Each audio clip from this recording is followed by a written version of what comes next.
Theo, tem uma pergunta política para você, que é o seguinte: a gente insistiu também na questão se dois aspectos. Se o ministro Fernando Haddad iria ou não continuar até o fim de 2026, até porque a gente sabe que está batendo a porta aí uma reforma ministerial, ou mudanças pontuais em ministérios.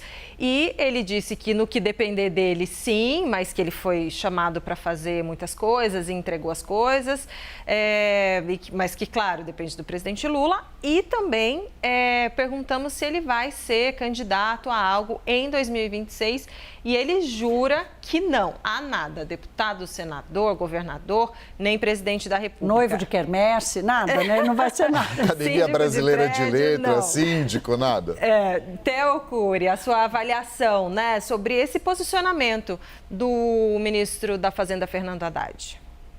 É uma resposta que blinda ele nesse momento. É uma resposta que era aguardada, uma resposta também não vai cantar a bola com tanto tempo de antecedência do que pode acontecer. Tem muito chão pela frente, tem muita entrega para fazer até 2026, até as eleições de 2026. A gente está falando de 18 meses até as eleições presidenciais, as próximas eleições. Tem muito chão pela frente, tem aquele temor de que quem sinaliza ou se lança candidato, pré-candidato com tanta antecedência, se queima no meio do caminho, porque fica mais tempo exposto e fica, obviamente, alvo de todos os questionamentos, todas as críticas, de um natural desgaste. Então, o ministro foi ali, tentou se blindar dizendo isso. E pode ser que, de fato, aconteça, ele não se lançar candidato a nenhum cargo. Eu acho que chama a atenção, se eu puder fazer um adendo desses destaques dessa entrevista,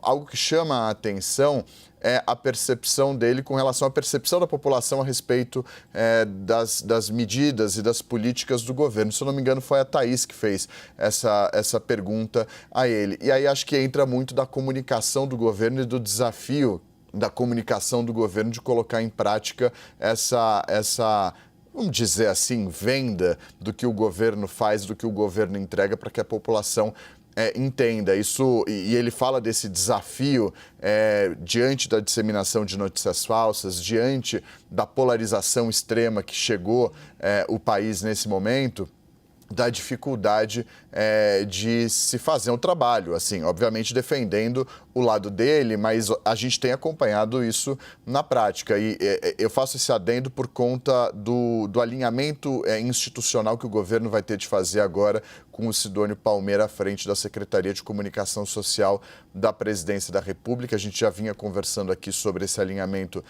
de comunicação interministerial. Isso vai precisar acontecer também. Ele fala sobre um antídoto para uma notícia mentirosa que ainda não veio.